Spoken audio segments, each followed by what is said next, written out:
মার্কিন হামলার আগে ইরান পারমাণবিক স্থাপনা থেকে ইউরেনিয়াম সরিয়ে নিয়েছে এমন কোনো গোয়েন্দা তথ্য নেই বলে জানিয়েছেন মার্কিন প্রতিরক্ষা মন্ত্রী পিট হেগসেথ। এদিকে পারমাণবিক চুক্তি নিয়ে আগামী সপ্তাহে যুক্তরাষ্ট্রের সঙ্গে বৈঠকে বসার কোনো পরিকল্পনা নেই বলে জানিয়েছে ইরান। দর্শক, বিশ্বের নানা প্রান্তের এমন নানা রকম সব খবর নিয়ে বিশ্বযুগের আজকের আয়োজনে স্বাগত জানাচ্ছি আমি লিনি আফরোজ।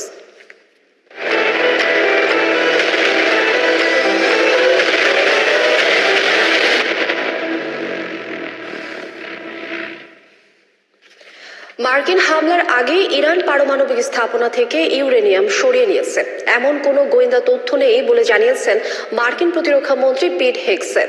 বৃহস্পতিবার পেন্টাগনের এক বিবৃতিতে তিনি দাবি করেন, ইরানে হামলা চালিয়ে ঐতিহাসিক সাফল্য অর্জন করেছে যুক্তরাষ্ট্র। তবে পেন্টাগনের বিবৃতির কিছুক্ষণ আগেই যুদ্ধবিরতির পর প্রথমবারের মতো জাতির উদ্দেশ্যে ভাষণ দেন ইরানের সর্বোচ্চ ধর্মীয় নেতা আয়াতুল্লাহ আলী খামেনি। সেখানে তিনি যুদ্ধে ইরান বিজয় পেয়েছে বলে দাবি করেন। এদিকে পারমাণবিক চুক্তি নিয়ে আগামী সপ্তাহে যুক্তরাষ্ট্রের সঙ্গে বৈঠকে বসার কোনো পরিকল্পনা নেই বলে জানিয়েছে ইরান। সৃষ্টি ঘটকের প্রতিবেদন। অবশেষে যুদ্ধবিরতির দুদিন পর নীরবতা ভাঙলেন ইরানের সর্বোচ্চ ধর্মীয় নেতা আয়াতুল্লাহ আলী খামেনি। ইসরায়েলের সঙ্গে 12 দিন যুদ্ধের পর তেহরানের রাষ্ট্রীয় গণমাধ্যমে প্রচারিত জাতির উদ্দেশ্যে দেওয়া ভাষণে তিনি দাবি করেন, ইরান যুদ্ধে জয়লাভ করেছে। তিনি বলেন, যুক্তরাষ্ট্র মনে করেছিল তারা যুদ্ধে হস্তক্ষেপ না করলে ইসরায়েলের পতন হবে, তাই তারা সরাসরি যুদ্ধে জড়িয়েছিল। তবে যুক্তরাষ্ট্র এই যুদ্ধ থেকে কিছুই পায়নি দাবি করে খামেনি বলেন, হামলার জবাবে যুক্তরাষ্ট্রকে থাপ্পড় দিয়েছে তেহরান। ভুয়া ইহুদিবাদী সরকারের বিরুদ্ধে জয়ের জন্য ইরানের জনগণকে অভিনন্দন জানাচ্ছি। ইহুদিবাদীরা অনেক উচ্চবাচ্য করলেও ইরানের ধাক্কায় তারা পতনের দ্বার প্রান্তে চলে এসেছিল। যুক্তরাষ্ট্র সরাসরি এ যুদ্ধে প্রবেশ করেছিল, কারণ তারা মনে করেছিল যদি তারা যুদ্ধে না জড়ায় তাহলে ইহুদিবাদী শাসন সম্পূর্ণরূপে ধ্বংস হয়ে যাবে। খামেনির এই বক্তব্য প্রচারের পরপরই পেন্টাগনে এক সংবাদ সম্মেলন করেন মার্কিন প্রতিরক্ষা মন্ত্রী পিট হেগসেথ। সেখানে তিনি ইরানের সঙ্গে যুদ্ধে যুক্তরাষ্ট্র ঐতিহাসিক সাফল্য অর্জন করেছে বলে দাবি করেন। মার্কিন হামলার আগেই ইরান তাদের উচ্চ সমৃদ্ধকৃত ইউরেনিয়াম সরিয়ে নিয়েছে, বা ইউরেনিয়াম ভান্ডার যেখানে থাকার কথা সেখানে ছিল না। আমার হাতে আসা গোয়েন্দা তথ্য পর্যালোচনা করে এমন কোনো কিছুর ইঙ্গিত পাইনি। আমি এমন কোনো গোয়েন্দা তথ্য জানি না। এরই মধ্যে ইসরায়েলকে ইরানি ড্রোন প্রতিহত করতে ফ্রান্স সহায়তা করেছে বলে জানিয়েছেন ফরাসি প্রতিরক্ষা মন্ত্রী সেবাস্তিয়ান লকোহুনো। তিনি বলেছেন, ইরান ইসরায়েলের যুদ্ধে বিভিন্ন সামরিক অভিযানের সময় ফরাসি সেনাবাহিনী ভূমি থেকে আকাশ প্রতিরক্ষা অথবা রাফায়েল যুদ্ধবিমানের সাহায্যে ইরানের অন্তত 10টি ড্রোন প্রতিহত করেছে। তার মতে, এ যুদ্ধে ইসরায়েলে প্রায় 400টি ব্যালিস্টিক ক্ষেপণাস্ত্র এবং 1000 ড্রোন নিক্ষেপ করেছিল ইরান। এদিকে জাতিসংঘের পরমাণু সংস্থা IAEA থেকে বের হয়ে যাওয়ার সিদ্ধান্ত নিয়েছে ইরান। দেশটির পার্লামেন্টের পর সুপ্রিম কাউন্সিলও এর অনুমোদন দিয়েছে। তবে এতে করে সংকট আরও বাড়তে পারে বলে উল্লেখ করে উদ্বেগ জানিয়েছে IAEA। সৃষ্টি ঘটক, 71। যুক্তরাষ্ট্রের জয়েন্ট চিফস অব স্টাফের প্রধান জেনারেল ড্যান কেন বলেছেন, ইরানে অপারেশন মিডনাইট হ্যামার ছিল 15 বছরের কাজের চূড়ান্ত পরিণতি। হামলায় ব্যবহৃত অস্ত্রগুলো ফোর্দো পারমাণবিক স্থাপনায় হামলায় যাতে সাফল্য অর্জন করা যায় সেজন্য ডিজাইন, পরিকল্পনা ও সরবরাহ করা হয়েছিল বলেও জানান তিনি। কেইন জানান, ইরানের পারমাণবিক স্থাপনাগুলো লক্ষ্য করে 6টি বোমা ছুড়েছিল যুক্তরাষ্ট্র। তিনি বলেন, ইরানের পারমাণবিক স্থাপনার 2টি ভেন্ট শাফট যুক্তরাষ্ট্র হামলা করেছিল। এসব হামলা প্রতিহত করার জন্য ইরান সেগুলো কংক্রিট দিয়ে ঢেকে দেওয়ার চেষ্টা করেছিল বলে জানান তিনি। ফোর্দো সাইটের কথা উল্লেখ করে জেনারেল ড্যান কেন বলেন, ইরানের পাহাড়ের গভীরে একটি প্রকল্পের বিষয়ে যুক্তরাষ্ট্র প্রথমে গোয়েন্দা তথ্য পেয়েছিল। US defence threat reduction agency 15 বছর ধরে ফোর্দো নিয়ে গবেষণা করেছে। উল্লেখ করে তিনি জানান, 22শে জুন ইরানে হামলা চালানোর জন্য একটি বাংকার বাস্টার বোমা তৈরি করেছিল যুক্তরাষ্ট্র।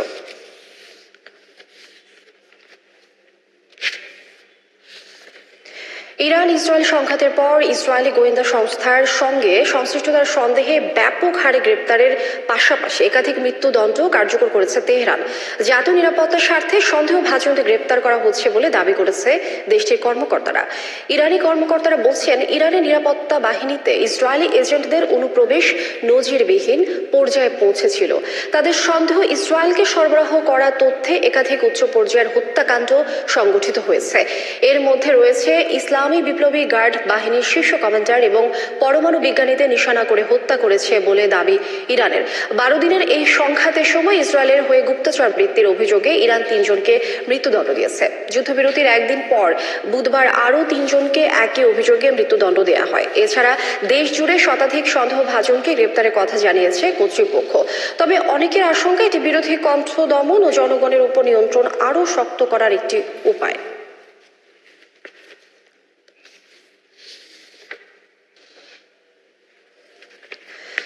কোনো পারমাণবিক অস্ত্র বানাচ্ছে না ইরান, বরং বিদ্যুৎ উৎপাদনের মতো কল্যাণমূলক কাজে ব্যবহার করছে পরমাণু শক্তি। আর এর জন্য তাদের পরমাণু শক্তি সমৃদ্ধকরণ প্ল্যান্ট দরকার হয়। দীর্ঘদিন ধরে এমন দাবি করে ইরানের বিভিন্ন দপ্তর। তবে যুক্তরাষ্ট্র এবং ইসরায়েল দীর্ঘদিন ধরে বলে আসছে, ইরানের পরমাণু প্ল্যান্টের লক্ষ্য মোটেও শান্তির জন্য নয়।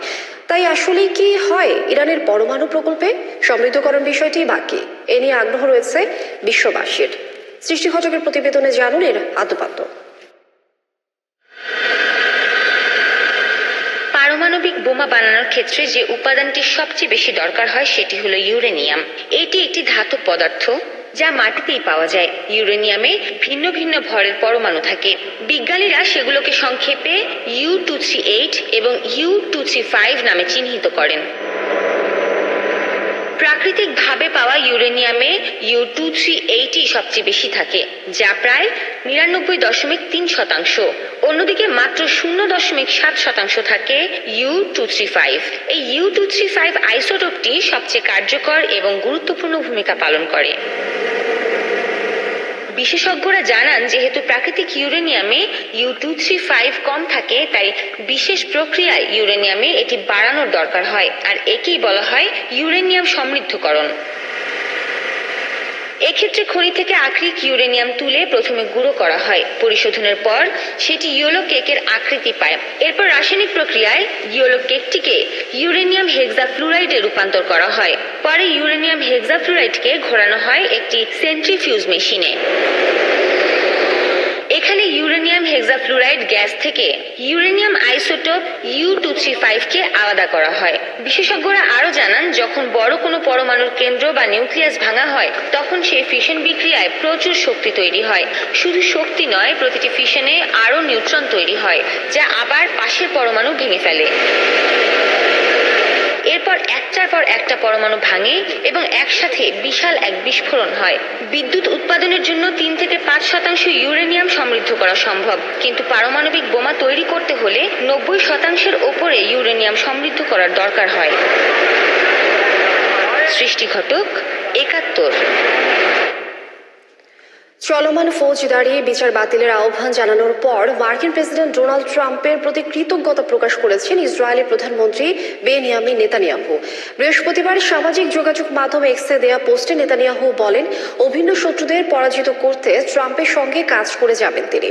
পোস্টে নেতানিয়াহু আরও বলেন, গাজায় ইসরায়েলি জিম্মিদের মুক্ত করা এবং দ্রুত শান্তি প্রতিষ্ঠা করতে ট্রাম্প প্রশাসনের সঙ্গে কাজ করছেন তিনি। ডোনাল্ড ট্রাম্পের সাথে করমর্দন করছেন নিজের এমন একটি ছবির সাথে এ বার্তা পোস্ট করেছেন নেতানিয়াহু। এর আগে বুধবার নেতানিয়াহুর ব্যাপক প্রশংসা করে সামাজিক যোগাযোগ মাধ্যম ট্রুথ সোশ্যালে একটি দীর্ঘ পোস্ট দেন ট্রাম্প। সেখানে তিনি লেখেন, যুক্তরাষ্ট্র ইসরায়েলকে বাঁচিয়েছে, এবার ইসরায়েলি প্রধানমন্ত্রী নেতানিয়াহুকেও রক্ষা করবে। পোস্টে নেতানিয়াহুকে মহান বীর উল্লেখ করে তার বিচার দ্রুত বাতিল করা অথবা ক্ষমা করে দেয়া উচিত বলে মন্তব্য করেন ট্রাম্প।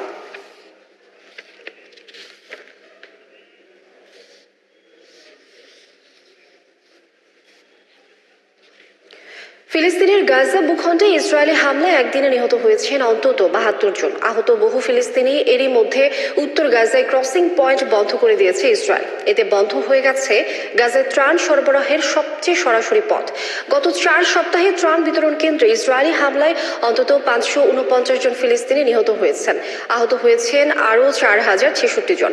এদিকে হামাস আবারও ত্রাণ লুটপাট করছে এমন অভিযোগ তুলে ত্রাণ বিতরণ বন্ধ করে দিয়েছে ইসরায়েল। তবে গাজাবাসী ইসরায়েলের এই অভিযোগ অস্বীকার করেছে। সৃষ্টি ঘটকের প্রতিবেদনে বিস্তারিত। আবারও ফিলিস্তিনের গাজা উপত্যকার একটি স্কুল ভবনে ভয়াবহ বিমান হামলা চালিয়েছে ইসরায়েলি প্রতিরক্ষা বাহিনী আইডিএফ। গাজা সিটির শেখ রেদওয়ান উপশহরের ওই স্কুল ভবনে আশ্রয় নিয়েছিলেন বাস্তুচ্যুত মানুষজন। এছাড়া গাজার খান ইউনিস আল মাওয়াসিতেও এদিনও অব্যাহত ছিল ইসরায়েলি হামলা। এসব হামলায় হতাহত হন আরও বহু ফিলিস্তিনি। স্কুলে হামলা করার মতো কি আছে? সেখানে তো কোনো হামাস নেই। আমরা সাধারণ মানুষজন কোনো মতে থাকছিলাম। বাচ্চাগুলোকে যে এভাবে হত্যা করছে তারা, ওরা কি করেছে? কোনো কারণ ছাড়াই দিনের পর দিন তারা নিরীহ নিরস্ত্র মানুষকে এভাবে হত্যা করছে। আমার বোন, তার স্বামী, সন্তান আশ্রয় নিয়েছিল ওই স্কুল রুমে। সবাই এক হামলায় নিশ্চিহ্ন হয়ে গেল আজ। একই দিন গাজার দেইর আল বালাহ এলাকার একটি বাজারেও বোমা হামলা চালায় ইসরায়েলি সেনারা। সেখানেও বহু মানুষ নিহত হন। এরই মধ্যে হামাস ত্রাণ লুট করছে এমন অভিযোগ তুলে গাজার উত্তরাঞ্চলে ত্রাণ সরবরাহ স্থগিত করেছে ইসরায়েল। ইসরায়েলি প্রধানমন্ত্রী বেনিয়ামিন নেতানিয়াহু এবং প্রতিরক্ষা মন্ত্রী ইসরায়েল কাটজ এক যৌথ বিবৃতিতে বলেন, হামাসের এই লুটপাট বন্ধ করার জন্য দুদিনের মধ্যে একটি পরিকল্পনা দাঁড় করাতে সেনাবাহিনীকে নির্দেশ দেওয়া হয়েছে। অবশ্য স্থানীয়দের দাবি, হামাস ত্রাণ চুরি নয় বরং রক্ষা করছিল। হামাসও ত্রাণ বিতরণ প্রক্রিয়ায় সম্পৃক্ত থাকার অভিযোগ অস্বীকার করেছে। এদিকে গাজার মানবিক সংকট নিয়ে উদ্বেগ জানিয়ে দ্রুত যুদ্ধবিরতিতে পৌঁছাতে আবারও আহ্বান জানিয়েছে জাতিসংঘের মানবাধিকার বিষয়ক সংস্থা। এ সময় ২৫ জুন থেকে ত্রাণ বিতরণ কেন্দ্রে ইসরায়েলি হামলায় ৫৯৮ জন ফিলিস্তিনি নিহতের ঘটনায় নিন্দা জানিয়েছেন সংস্থাটির প্রধান ভলগার তুর্ক। সৃষ্টি ঘটক, ৭১। মধ্য আফ্রিকার প্রজাতন্ত্রে পদদলিত হয়ে নিহত হয়েছেন ২৯ জন শিক্ষার্থী, আর আহত অন্তত ২৮০ জন। দেশটির রাজধানী বাংওয়ে একটি স্কুলে এই ঘটনা ঘটে। শুক্রবার দেশটির গণমাধ্যমে জানায়, বুধবার উচ্চ মাধ্যমিক সমাপনী পরীক্ষার দ্বিতীয় দিনে লাইসে বার্থেলেমে বোগান্ডা স্কুলে পরীক্ষা অংশ নিয়েছিল প্রায় ৬,০০০ শিক্ষার্থী। এ সময় স্কুল ভবনের নিচতলায় একটি বিদ্যুৎ ট্রান্সফরমারে বিস্ফোরণ ঘটে। বিস্ফোরণের শব্দ ও ধোঁয়ার কারণে শিক্ষার্থীদের মধ্যে হঠাৎ আতঙ্ক ছড়িয়ে পড়লে হুড়োহুড়ি করে বের হতে গিয়ে এই দুর্ঘটনা ঘটে। এই ঘটনায় ৩ দিনের রাষ্ট্রীয় শোক ঘোষণা করে আহতদের বিনামূল্যে চিকিৎসা দেওয়ার নির্দেশ দিয়েছেন দেশটির প্রেসিডেন্ট। আন্তর্জাতিক মহাকাশ স্টেশন ISS-এ পা রেখে ইতিহাস গড়েছেন ভারতীয় মহাকাশচারী গ্রুপ ক্যাপ্টেন শুভাংশু শুক্লা। তিনি প্রথম ভারতীয় যিনি